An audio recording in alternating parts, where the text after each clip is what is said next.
आज के इस वीडियो में हम एक्सरसाइज 1.5 के कुछ टॉपिक्स बच गए थे, जैसे ज्योमेट्री के तरीके से आप ये संख्याओं को कैसे प्रदर्शित करोगे। ये चीज़ एक टॉपिक बचा हुआ था और एक टॉपिक ये बचा है कि थोड़ा सा एक निष्कर्ष है, मतलब बहुत ज़्यादा इम्पोर्टेंट है नहीं, वैसे आपको वो पता होगा और बस उसको मैं आपको बस थोड़ा बता दूंगा ताकि आप उसको अच्छे से समझ जाओ। ठीक है, तो चलिए शुरू करते हैं। देखिए, अब आपके दिमाग में ये आया होगा कि सर आपने तो अपरिमेय संख्याओं को संख्या रेखा पर दिखाना सिखाया था। जैसे हमने तो बताया था ना आप लोगों को कि कैसे करड़ी में कैसे √3 को √2 को √5 को इस तरीके से कैसे इन संख्याओं को हम उस पर दिखाते हैं, संख्या रेखा पर कैसे दिखाते हैं। ये तो बात हमने आपको बता रखी है, लेकिन हम आपको क्या बताने वाले हैं कि इस बार हम आपको समझाएंगे, इस एक्सरसाइज में आपको हमको बताना है कि अंडर रूट में अगर 8.3 आ जाए, अंडर रूट 8.3 को आप कहे कि बताइए को संख्या रेखा पर दिखाइए, संख्या रेखा पर दिखाइए या फिर ज्यामितीय रूप में इसका निरूपण करिए। मतलब इस तरीके से जब भी कहे तो हम इसको कैसे दर्शाएंगे, कैसे बताएंगे। तो चलिए अब इसको समझते हैं, कैसे इसको समझाएंगे। तो देखिए, ये बात हमारे गणितज्ञ लोगों के दिमाग में भी आई थी। कैसे गणितज्ञ लोगों के दिमाग में ये बात आई? देखिए, गणितज्ञ लोगों ने क्या किया था, अंडर रूट में 8 को 7 को 6 को इन सबको तो उन्होंने बता दिया था कि पाइथागोरस प्रमेय यूज़ करेंगे और ऐसी दो संख्याएं लेंगे जिनका स्क्वायर करके जोड़ दें तो वो मतलब जो भी संख्या है जिसको भी दिखाना है संख्या रेखा पर उसके बराबर हो जाए। ये तो उन्होंने मेथड बताया था, आसान मेथड बताया था। लेकिन उसके बाद क्या हुआ, ऐसे ही सवाल उठा होगा, जिज्ञासा मन में आई होगी, गणित है तो फिर तो क्वेश्चन तो है कि भाई उठेगा। तो ऐसे ही उन लोगों के दिमाग में एक बात आई कि अगर अंडर रूट में अपरिमेय संख्या हो लेकिन वो दशमलव में हो, तो जैसे अगर आप अंडर रूट 8.3 को देखोगे, अगर इसको हम चेंज करें तो इसको हम लिखेंगे 83/10। ये ऐसे लिखेंगे, लिख सकते हैं ना। अभी इसके पहले वाले वीडियो में हमने बस डिस्कस किया था कि अपरिमेय संख्याओं पर संक्रियाएं जोड़ घटाना गुणा भाग क्या होती हैं, वो सब हमने इसके पहले वाले वीडियो में डिस्कस कर लिया। तो अगर आपने नहीं देखा है तो आप लोग एकदम मतलब सीरीज से देखते हुए चलिएगा, क्रम से पढ़िएगा। हमने एक प्रश्नावली 1.1 खत्म करी, फिर 1.2, 3, 4, 5, अब 5 पे हम लोग आ चुके हैं। आज खत्म हो जाएगी 1.5 भी। तो देखो, आप खुद सोचो, जो 83 है, जो ये 83 है, ऊपर ये जो 83 लिखा है, ये बाबू वो एक अपरिमेय संख्या है, ये एक अपरिमेय संख्या है। समझ में पता है ना कि ये एक अपरिमेय संख्या है। अगर ये एक अपरिमेय संख्या है तो ये जो 8.3 है ये भी तो एक अपरिमेय संख्या है। तो जो ये 8.3 एक अपरिमेय संख्या है, इसको हम कैसे दिखाएंगे संख्या रेखा पर, इसको हम ज्यामितीय रूप में इसको कैसे हम प्रदर्शित करेंगे। ये जब हमारे गणितज्ञ लोगों के दिमाग में जब ये बात आई, तो जब इस पर सवाल उठा, लोगों ने सोचा, हमारे गणितज्ञ लोगों ने पूरा बढ़िया से सोच समझ के एक मेथड दिया। मेथड में उन्होंने क्या बताया, उन्होंने सीधा सीधा बोला कि कहा ना कि अगर 8.3 को आपको संख्या रेखा पर दिखाना है तो सबसे पहले आप काम करिएगा, एक रेखा खींचेगा 8.3 लंबाई का, 8.3 लंबाई का एक रेखा खींच लीजिएगा जिसका नाम आप रखेंगे ए और बी। ए बी नाम रख लीजिए, यहाँ ए हो गया, यहाँ बी हो गया। फिर उन्होंने क्या बोला कि उन्होंने कहा कि इसके बाद एक मात्रक लंबाई आप या तो ए से बना दो या तो बी से बना दो, कहीं से बना दो लेकिन बना दो। तो ठीक है, मैं बी से बना देता हूँ 1 यूनिट, आगे खींच देता हूँ और इसको नाम दे देता हूँ मैं ओ। ये आपका हो जाएगा 1 यूनिट। एक मात्रक, वो यहाँ सेंटीमीटर होगा तो सेंटीमीटर में खींच देना, मीटर होगा तो मीटर में खींच देना, किलोमीटर होगा तो किलोमीटर में खींच लेना। मतलब किलोमीटर तो नहीं होगा, लेकिन मतलब वैसे बता रहा हूँ, यूनिट ऐसे लिखने का मतलब ये है कि यहाँ पे जो होगा सेंटीमीटर होगा, जनरली सेंटीमीटर होगा, तो यहाँ अगर सेंटीमीटर होगा तो यहाँ सेंटीमीटर लगा लीजिएगा। तो अब देखो, ये टोटल लेंथ कितनी हो गई, 8.3 + 1, ये हो गया 9.3। ये पूरी जो लंबाई हो गई यहाँ से यहाँ तक, ये ए ओ जो ये पूरा रेखाखंड बना है, इसकी लंबाई कितनी होगी, 9.3 हो गई। इसके बाद हमारे गणितज्ञ लोगों ने कहा कि इसका आधा कर दो। तो चलो 9.3 का आधा करते हैं। तो 2 चौके 8, 8 1 9, बचा 13, 2 छके 12, 2 पचे 10, 4.65, 4.65। 4.65 आएगा। या फिर एक रेखाखंड का आधा कैसे किया जाता है ये आपको कक्षा 7 में बताया भी जाता है। कैसे बताया जाता है कि एक लंगड़ा प्रकार लेंगे, उसको लंगड़ा प्रकार का न्यूक्लियर रोक यहाँ पे रखिएगा और इसकी आधे से अधिक दूरी लेकर एक चाप ऊपर मारते हैं, एक चाप नीचे मारते हैं। मैं वैसे बता देता हूँ, ये जैसे ये बता देता हूँ, जैसे 4.65 है ना, तो ए से 4.65 दूरी पर इस रेखाखंड का क्या होगा, मिड पॉइंट होगा। समझ में आ रहा है। और एक कंस्ट्रक्शन से मतलब रचना से मैं बता देता हूँ कि इसका मध्य बिंदु कैसे ज्ञात करते हैं। ये आपको क्लास 8 में सिखाया जाता है, 7th में भी सिखाया जाता है, इवन 9th में भी सिखाया जाएगा। मतलब सिखाया नहीं जाएगा, वैसे ही आपके सामने आएगा जब क्वेश्चन रचनाओं के रचना वाला जब चैप्टर हम उसमें हम पढ़ेंगे तो उसमें ये आएगा। तो इसको यहीं सीख लेते हैं, यहाँ जब आ गया तो यहीं सीख लेते हैं। तो देखो क्या करना होता है, मैं आपको लंगड़ा प्रकार से बता देता हूँ। 1 सेकंड बस, थोड़ा सा रुक जाइए।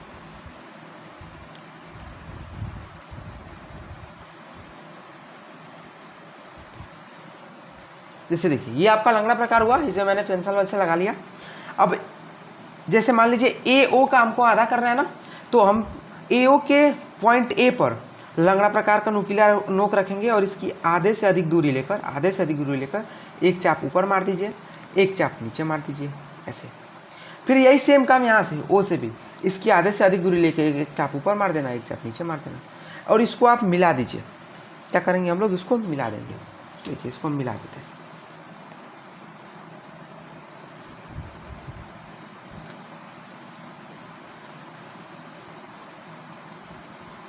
मिला दिया।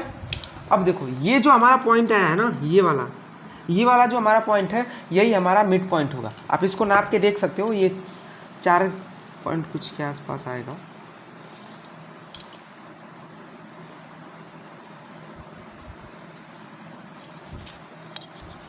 ठीक है, ये मिड पॉइंट होगा। आप पूरा देख लीजिए, यहाँ से यहाँ तक कि कितना है, ये देखो ये आपका 10.5 है। 10.5 का कितना आधा करेंगे तो कितना होगा, 5 से थोड़ा सा अधिक होगा। तो देखो 5 से थोड़ा सा अधिक है, मतलब ये मिड पॉइंट पर आ चुका है, हमारा ये मध्य बिंदु ज्ञात हो चुका है। ये जो मैंने रेखा खींचा है तो अपने मन से खींच दिया था ना मैंने, माप लेके तो मैंने खींचा नहीं था ऐसा डायरेक्टली, मैंने मतलब ऐसे मतलब ऊपर ही रफली डायग्राम बना दिया। लेकिन ये मिड पॉइंट है कि नहीं है, इस रेखाखंड के हिसाब से ये मध्य बिंदु हुआ कि नहीं हुआ।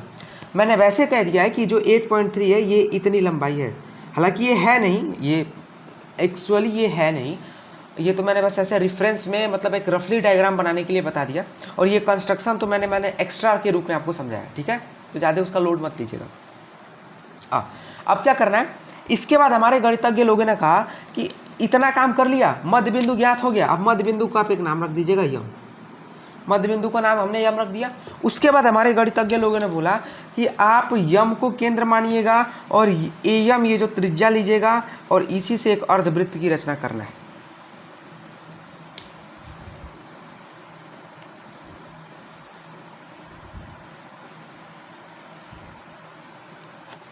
हमारा एक अर्धवृत्त बन गया। इसके बाद हमारे, अब इतना आपको यहाँ तक समझ में आ चुका है ना कि अब तक हमने क्या किया। सबसे पहले हमने काम क्या किया था, हमें √8.3 को दिखाना था, ज्योमेट्रिकली हमको बताना है, ज्यामितीय तरीके से समझाना था। तो सबसे पहले हमने काम क्या किया, 8.3 अंडर रूट में था तो हमने 8.3 लंबाई का एक रेखाखंड खींच लिया। फिर उसके किसी एक पॉइंट से एक यूनिट एक्स्ट्रा हमने खींचा। ये करना है कि 8.3 मतलब एक यूनिट आपको एक्स्ट्रा खींचना है। ये आप मतलब ऐसा समझ लो कि रट लीजिए, इसको रट्टा मार लीजिए, याद कर लीजिए। तो एक यूनिट आगे हमने खींच लिया। उसके बाद टोटल जो लेंथ बनी 9.3 की जो लेंथ बनी उसका आधा करना होगा। उसका आधा किया, हमको यहाँ पे एक मध्य बिंदु मिल गया। अब इस मध्य बिंदु को केंद्र मानकर हम एक अर्धवृत्त की रचना करेंगे। यहाँ तक समझ में आ चुका है बस। अब इसके बाद ये जो बिंदु बी था, इसी से हम इस जो भी ये अर्धवृत्त है इसके ऊपर एक लंब ऐसे खींच देंगे। ये जो लंब खींचे है ना, ये 90 अंश जो लंब खींचा है, ये वाली जो लेंथ है, ये हमारी जो लेंथ होगी ये हमारा हो जाएगा अंडर रूट में 1 के बराबर, सॉरी अंडर रूट में 8.3 के बराबर। अब इसको प्रूफ किया जाए, यही अंडर रूट 8.3 कैसे हो गया, इसको हम एक काम करते हैं, प्रूफ करके देख लेते हैं ना, प्रूफ करके देख लेते हैं। अगर नहीं हुआ तो फिर तो गलत हो जाएगा।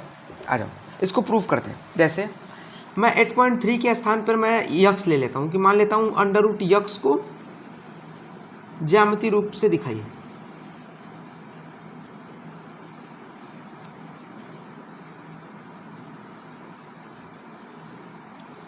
इतना हो गया, ज्यामितीय रूप में व्यक्त कीजिए। आप समझ जाइएगा। अब क्या करना है, अंडर रूट यक्स का है ना, तो हम सबसे पहले एक काम करेंगे, यक्स यूनिट का एक हम रेखाखंड खींच लेंगे, इसका नाम हम रख देंगे ए बी। अब पॉइंट ए से या पॉइंट बी से, अब मैं यहाँ से एक काम करता हूँ, पॉइंट ए से कर लेता हूँ इस बार। पॉइंट ए से एक यूनिट हम बढ़ा लेते हैं, ये हमारा ए होगा 1 यूनिट, ठीक है, यहाँ तक। इसका नाम रख देते हैं ओ। अब कहा गया है इसका एक अर्धवृत्त खींचना है, तो खींच लेते हैं एक अर्धवृत्त, क्या दिक्कत है। सॉरी, ये देखिए यहाँ पर मिलेगा, मिस्टेक हो गया थोड़ा सा, यहाँ पे ये मिलेगा, गलती गड़बड़ हो गया। तो अब बताना, इतना हो गया, सॉरी इसका मिड पॉइंट होगा कहीं यहाँ पे, ऐसे मिड पॉइंट होगा। तो अच्छा बाबू मुझे एक चीज़ बताना, ये जो मिड पॉइंट है ये पूरे रेखा का है ना, तो यानी ये पूरे रेखा की लंबाई कितनी है, यक्स प्लस 1 है ना, यक्स प्लस 1 का आधा यक्स प्लस 1/2 होगा ना। ये बात आपको समझ में आया? अगर ये बात समझ में आया तो अगर मैं इतना कह दूं कि यहाँ से यहाँ तक की जो लंबाई है ये यक्स प्लस 1/2 है, तो कोई प्रॉब्लम होगी आपको? कोई प्रॉब्लम होगी? नहीं होगी ना, कोई बात नहीं। अब इसके बाद क्या करना था, ए से एक लंब खींचना था, ऐसे खींच लिए हमने, यहाँ पे एक लंब खींच लिया, इसको आप ये से लंब हो गया। ये हमारा एक यूनिट है, यहाँ से यहाँ तक क्या, ये पूरा कितना है, x प्लस 1/2 है, इतना एक यूनिट है। आप एक काम करो, यहाँ से एक ऐसे समकोण त्रिभुज की रचना कर लो। हमें कुल मिला जुला के बस यही बताना है ना कि ये अगर अंडर रूट यक्स के बराबर आ गया ये वाली लंबाई, तब तो हमारा ये जो काम हो रहा है, ये ऊपर वाला ये जो हमारा काम हो रहा है ये तो सही है। अगर ये अंडर रूट यक्स के बराबर नहीं आया तो हमारा बात गलत हो जाएगा, जो भी हमने इतना सब कर रहे हैं सब गलत हो जाएगा। सही बात है ना? अब मुझे बताओ, अच्छा बाबू एक बात बताना, ये पूरा एक यूनिट है, ये पूरा x प्लस 1/2 है, तो हाई कितना होगा? फिर से सुनिए, फिर से सुनिए ध्यान से, हमें बताइए, हाई पूरा x प्लस 1/2 है, हाई पूरा x प्लस 1/2 है, इतना एक है, तो हाई कितना होगा? x प्लस 1/2 में से एक घटा देंगे, तो इसको जब घटाओगे तो x माइनस 1/2 आ जाएगा, तो ये वाली जो दूरी है ये x माइनस 1/2 होगी। ठीक है, अब देखो ये हमारा एक समकोण त्रिभुज बन रहा है ना, इसको यम दे दो और इसको पी दे दो। जो हमारा ट्रायंगल ए यम पी है, यह एक क्या है, समकोण त्रिभुज है, एक समकोण त्रिभुज है। समकोण त्रिभुज में क्या होता है आप सबको पता है, पाइथागोरस प्रमेय होता है। पाइथागोरस प्रमेय हम लगा सकते हैं क्या, कर्ण का वर्ग बराबर AP का वर्ग, मतलब लंब का वर्ग धन आधार का वर्ग। और आपको पता होगा कर्ण कैसे एक समकोण त्रिभुज में पता करते हैं, 90 अंश के सामने जो होता है वो कर्ण हो गया, बाकी जो बचे आधार और लंब हो गए। जब आप 10 में जाओगे तो फिर ये बताया जाएगा कि आधार लंब अपने मन से नहीं माना जाता, आधार और लंब कोण के हिसाब से माना जाता है। ये तो थोड़ा एक्स्ट्रा मैंने बता दिया, ये आपको 10 में बताया जाता है। ठीक है, तो अभी उतना ज़्यादा टेंशन लेने का नहीं, आधार और लंब आप कुछ भी बना लेना, कोई दिक्कत नहीं, आधार लंब अपने हिसाब से देखना। ओके, अब देखो, अब हमें क्या क्या मिल चुका है, हमें AM मिल चुका है। अगर हमको PM किसी तरीके से मिल जाए तो हमको कर्ण भी मिल जाएगा, और कर्ण मिल जाएगा तो उसका स्क्वायर करके इन दोनों का स्क्वायर जोड़ देंगे, कर्ण के बराबर कर देंगे, इन दोनों का स्क्वायर मतलब इन दोनों का स्क्वायर करके जोड़ के कर्ण के स्क्वायर के बराबर कर देंगे। फिर वहाँ से सॉल्व करके देख लेंगे कितना आ रहा है। समझ में आ रहा है मैं क्या कहना चाह रहा हूँ? अब देखो, अब मुझे बताओ बाबू कर्ण कितना होगा। ध्यान से देखो, जो PM है ना, इस अर्धवृत्त की त्रिज्या है। जैसे ये हमने यहाँ देखो, जैसे हमारा ये है, मैं इसको कहूँ जो हमारा यहाँ पे एक P लिख देता हूँ, जो MP होगा ये अर्धवृत्त की त्रिज्या होगी कि नहीं होगी। यहीं से अगर मैं ऐसे बना दूँ, इसका नाम रख दूँ Z, तो MZ जो होगा ये एक अर्धवृत्त की त्रिज्या होगी या नहीं होगी? होगी, बिल्कुल। अब आ जाओ, उसी तरीके से PM इस अर्धवृत्त की त्रिज्या हुई, और हमको पहले से पता है कि MB भी एक अर्धवृत्त, इस अर्धवृत्त की क्या है, त्रिज्या ही है। MB भी तो अर्धवृत्त की त्रिज्या ही है, मतलब PM की लंबाई कितनी होगी, x प्लस 1/2 होगी। अब आ जाओ पाइथागोरस प्रमेय लगाते हैं, ये हो जाएगा x प्लस 1/2 का होल स्क्वायर बराबर AP कितना है, AP निकालना है, सॉरी AP निकालना है, AP का स्क्वायर प्लस AM है x माइनस 1/2 इसका स्क्वायर। अब इसको शांति से सॉल्व कर दो, इसको करेगो तो x स्क्वायर प्लस 1 प्लस का 2x/4 minus x square plus 1 minus 2x/4 is equals to AP का स्क्वायर। अब इसके आगे माइनस लगा है तो पहले इसको डिब्बा में, मतलब इसको कोष्टक में बंद कर लेते हैं, क्योंकि जब भी माइनस आता है ना तो माइनस खेला कर देता है, वो गलत करा देगा। यहाँ पे एक बार लिख लेते हैं, एक्स स्क्वायर प्लस का 1 plus 2x upon 4 minus x square plus 1 minus 2x upon 4 equals to AP का स्क्वायर। अच्छा, अब यहाँ पे क्या करना है, देखो सिंपल जोड़ते चले जाओ, लसा ले लेंगे तो ये लसा होगा 4, ये हो जाएगा आपका x square plus 1 plus 2x। अब देखो यहाँ माइनस है, यहाँ माइनस लगा के कोष्टक लगा लो, 4 से कटेगा, ये हो जाएगा आपका एक्स स्क्वायर प्लस 1 माइनस का 2x बराबर का AP का स्क्वायर। अब इसको जब सॉल्व करोगे देखो, x square plus 1 plus 2x minus x square minus 1 plus 2x upon 4, x square से एक्स स्क्वायर कैंसल, 1 से 1 कैंसल, 2x और 2x देखो इसका प्लस है इसका भी प्लस है, मतलब चिन्ह इसका प्लस है, जब जोड़ोगे तो ये हो जाएगा 4x अपान 4, 4 से 4 कट गया, यानी AP का स्क्वायर कितना आ गया, x के बराबर, यानी AP की लंबाई कितनी आ गई, अंडर रूट में x के बराबर। यानी हमने यहाँ से क्या प्रूफ कर दिया कि ये जो AP है, जितना भी हमने कंस्ट्रक्शन किया, देश भर का काम किया, पता नहीं क्या क्या किया, अगर हम वह सेम काम करेंगे और उस तरीके से हम AP को निकालेंगे तो जो AP होगा वो हमको अंडर रूट में x की वैल्यू देगा। तो हमने सबसे पहला काम क्या किया था, हमें अगर अंडर रूट x को हमको बताना है, ज्यामितीय रूप में बताना है कि ये कितना लंबा होगा, मतलब क्या होगा, तो हमको सबसे पहले काम क्या करना होगा, अंडर रूट में x लिखा है तो x लंबाई का एक रेखाखंड खींचेंगे, फिर दो रेखाखंड के किसी भी सिरे से एक यूनिट लंबाई थोड़ा बढ़ा देंगे, फिर जो फाइनल जो लेंथ होगा x प्लस 1 उसका आधा करेंगे, x प्लस 1/2 जो पॉइंट होगा उसको केंद्र मानकर एक अर्धवृत्त बनाएंगे, अर्धवृत्त बना लिया। अच्छा, जो जहाँ से एक यूनिट बढ़ाया था वहीं से आप एगो लंब डालेंगे जो उस अर्धवृत्त को किसी पॉइंट पर काटेगा, तो जो जो जो लंब डाले उसकी जो लंबाई होगी वही अंडर रूट में x होगी। चलिए आइए एक और क्वेश्चन ले लेते हैं। जैसे मान लीजिए आपके सामने आ गया एक क्वेश्चन कि अंडर रूट में 7.1 को दिखाओ, तो क्या करेंगे, कुछ नहीं, सीधा एक काम करेंगे, एक रेखाखंड खींच देंगे 7.1 का, यहाँ से इसका नाम रख दो A और B से 1 यूनिट आगे बढ़ा दीजिए, ये आपका हो जाएगा 1 यूनिट। अब 1 यूनिट आगे बढ़ा दिए, इसका नाम हो रख दो। अब इसका आधा करेंगे, तो मान लीजिए इसका आधा जब करेंगे तो इसके आधे से अधिक दूरी लेके एक चाप यहाँ, एक चाप यहाँ, एक चाप यहाँ, इस तरीके से काटने के बाद यहाँ पर आप नॉर्मल उसका भी यूज कर सकते हैं, किसका, लंगड़ा प्रकार, सॉरी इंचल का भी यूज करके आप निकाल सकते हैं, कैसे भी निकाल लो यार, जो जैसे मन करे वैसे निकाल लो, कोई दिक्कत नहीं। आप ऐसा भी निकाल सकते हो कि 7.1 प्लस 1 जोड़ेंगे तो ये हो जाएगा 8.1, 8.1 का आधा करके देख लो तो 4 और 4.025 होगा क्या, सॉरी 4.25 होगा, 4.25 होगा, 4.25। अब यहाँ से A से 4.25 लंबाई ले लेना, 4.25 जहाँ पे आएगा वही उसका मध्य बिंदु हो जाएगा, तो जैसे मन करो ऐसा निकालो, कोई दिक्कत नहीं। तो अब इसका मध्य बिंदु आपको मिल गया यम। अब AM त्रिज्या लेके एक अर्धवृत्त बनाएंगे, AM त्रिज्या लेकर अब अर्धवृत्त बनाया। अब सुनना, अब जो AB जो हमने पहला हमारा जो रेखाखंड था, ये हमारा 7.1 था ना, यहाँ से आता जो हमारा AB रेखाखंड था, इसका जो बिंदु B था, यहीं से एक लंब डाल देंगे इस अर्धवृत्त पर, ये एक अर्धवृत्त पर लंब हो गया। लंब हो गया मतलब यहाँ एक 90 अंश का कोण बना दीजिए, चांदा से बना दीजिए या फिर लंगड़ा प्रकार की सहायता से बना दीजिए, जैसे मन करे वैसे बना दीजिए, बना दिया, और यही जो होगा यही आपका 7.1 होगा। ठीक है, समझ में आ गया। तो आप एक काम करते हैं, आप होमवर्क में खुद क्वेश्चंस ले लीजिए, सॉरी ले लीजिए। जैसे आप मान लीजिए आपको 9.3 अंडर रूट में आ गया,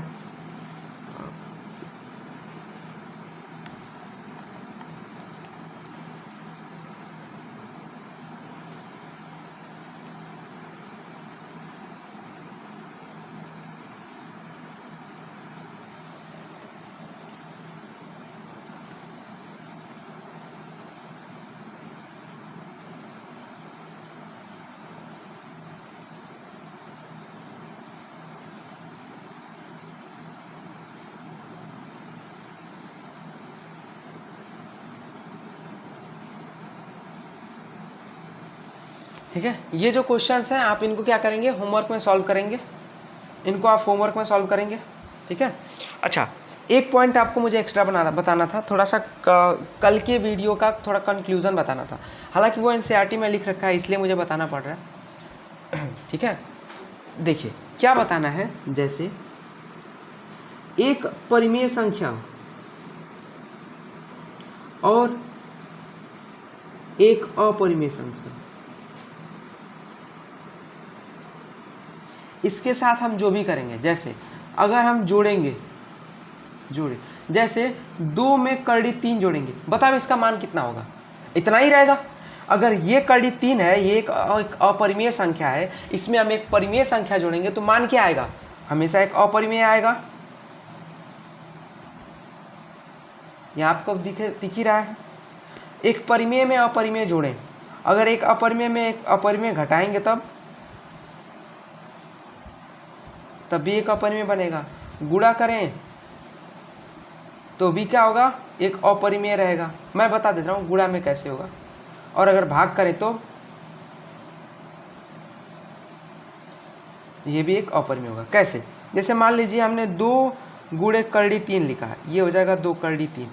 ये हमारा क्या है? ये अभी हमारा एक अपरिमेय संख्या है, ठीक है। जहाँ समझ में आ गया कि गुणा भी करेंगे तब भी एक अपरिमेय होगा। भाग में कैसे होगा? देखो, जैसे मान लीजिए करड़ी 3/2 हमने लिख दिया, इसको हम 1/2 गुणा करड़ी 3 लिख सकते हैं क्या? लिख सकते हैं ना। जब लिख सकते हैं तो ये भी एक गुणा के रूप में आ गया। और जब हमको पता है कि एक परिमेय और अपरिमेय का गुणा जो होता है हमेशा एक अपरिमेय संख्या होती है। समझ में आ गया? अब लेकिन यहाँ पे एक घपलेबाजी कहाँ में आती है? जब किसी अपरिमेय में अपरिमेय का गुणा हो, एक अपरिमेय और अपरिमेय की बात चले, जैसे जोड़ करेंगे तब क्या होगा? तो कुछ भी मिल सकता है, परिमेय संख्या या अपरिमेय। घटाना करेंगे तब परिमेय या अपरिमेय, कुछ भी। अभी बता रहा हूँ कैसे। गुणा करेंगे तो परिमेय या अपरिमेय, भाग करेंगे तो परिमेय या अपरिमेय। अब ये कैसे हुआ, इसको अब आराम से समझते हैं। देखिए कैसे समझेंगे, एक एग्जाम्पल लेके समझते हैं। जैसे मान लीजिए एक आया आपके पास करड़ी में 3 धन माइनस करड़ी में 3, इसको सॉल्व करो, बताओ कितना आ रहा है? अच्छा मुझे एक बात बताना, करड़ी में 3 अपरिमेय है कि नहीं है? है। करड़ी में माइनस करड़ी 3, माफ करिएगा, माइनस करड़ी 3 अपरिमेय है या नहीं है? आप कहेंगे सर बिल्कुल है, माइनस करड़ी 3 बिल्कुल अपरिमेय है। अब देखो इन दोनों के बीच में चिन्ह क्या है? जोड़। जब 2 अपरिमेय संख्याओं को आप जोड़ोगे, देखो ये इससे आई कट जाएगा, आई दोनों बन जाएंगे 0, यहाँ पे आ गया 0। तो 0 परिमेय है या अपरिमेय है? आप सीधे कहेंगे सर परिमेय संख्या है, मतलब 2 अपरिमेय संख्याओं का जोड़ एक परिमेय संख्या हो सकती है। समझ में आ गया? अच्छा अपरिमेय कैसे होगा? देख लो, करड़ी में 2 धन करड़ी में 3, इसके साथ कुछ वो कर लो, ये इतना ही रहने वाला है, कुछ चेंज नहीं होगा। अच्छा सर वैसे ही घटाना में बता दीजिए, सिंपल है। मान लें करड़ी 3 माइनस करड़ी 3 आ गया, ये करेंगे 0 हो गया। 0 का परिमेय 0 एक परिमेय संख्या है, 0 एक परिमेय संख्या है ना, बिल्कुल है, कोई दिक्कत नहीं है। उसी तरीके से गुणा और भाग देखो, जैसे मान लीजिए करड़ी 3 गुणा करड़ी 5 आया, इसका गुणा करेंगे तो आएगा करड़ी में 15। समझा रखा है कि गुणा कैसे करड़ी में 15 हुआ, पिछले वाले वीडियो में आप देख लीजिएगा जाके। करड़ी में 15 हुआ, करड़ी में 15 एक अपरिमेय संख्या है, बिल्कुल यह एक अपरिमेय संख्या है या नहीं है? अच्छा यहीं अगर मैं करड़ी 3 गुणा करड़ी 3 लिख दूँ तो ये तो आप इसको सॉल्व करेंगे तो ये 3 आ जाएगा। 3 क्या है? परिमेय संख्या। समझ में आया? अब आ जाइए भाग के ऊपर। जैसे मान लीजिए आपको लिखा करड़ी में 3 बटा करड़ी में 8। जब इसको सॉल्व करते हो ना बाबू, तो देखो एक तरीका क्या होता है, परिमेयकरण कर देते हैं, हर का परिमेयकरण कर लेते हैं इसको सॉल्व करने के लिए। जब हर का परिमेयकरण करेंगे तो करड़ी 8 से ऊपर नीचे गुणा करेंगे। देखो कोई ज़रूरत नहीं है, देखो मैं बताऊं आपसे, परिमेयकरण आप किसी का भी कर सकते हो, किसी का भी कर सकते हो। जरूरी नहीं है कि आप 2 संख्याएं लो, उनके बीच में प्लस हो तो उसको माइनस में कन्वर्ट करो, माइनस हो तो प्लस में कन्वर्ट करो। वो भी एक मतलब वो है, परिमेयकरण का वो एक तरीका है। लेकिन आप ये भी कर सकते हो कि जैसे करड़ी 8 से ऊपर नीचे गुणा कर दो, ऊपर नीचे गुणा कर दो, आप उसको परिमेयकरण का नाम दे दो, कोई दिक्कत नहीं है, सही है, प्रॉब्लम नहीं है, कर सकते हो। तो हम एक काम करते हैं, ऊपर नीचे करड़ी 8 से गुणा करते हैं। देखो करड़ी 8 से गुणा करने का फायदा ये होगा ना, नीचे से करड़ी खत्म हो जाएगी, ऊपर क्या होगा 24 अंडर रूट में नीचे आएगा 8। अब देखो ये जो बाबू है ये क्या है, एक अपरिमेय संख्या है। लेकिन वहीं अगर ऊपर करड़ी में 8 हो जाए और नीचे भी करड़ी 8 हो जाए तो सीधे सीधे दिख रहा है, कट जाएगा, यहाँ पे 1 आ जाएगा। एक क्या है, एक परिमेय संख्या है। ठीक है, तो यहाँ तक आपको समझ में आ गया। ओके, तो यहाँ पे आपकी जो प्रश्नावली 1.5 है वो ख़त्म होती है। प्रश्नावली 1.5 आपकी ख़त्म हो चुकी है। बाकी अगर आपको इस प्रश्नावली में कोई भी ऐसा क्वेश्चन होगा जिसमें आपको परेशानी होगी, आप बेहिचक हमसे कमेंट बॉक्स में पूछिएगा, मैं आपको कमेंट में ही आंसर बता दूँगा। अगर मुझे लगा कि इसका एक प्रॉपर एक्सप्लेनेशन की एक वीडियो मुझे बनानी चाहिए तो मैं बनाऊँगा। ठीक है, तो चलिए अब मिलते हैं नेक्स्ट क्लास में, अपना ख्याल रखिएगा।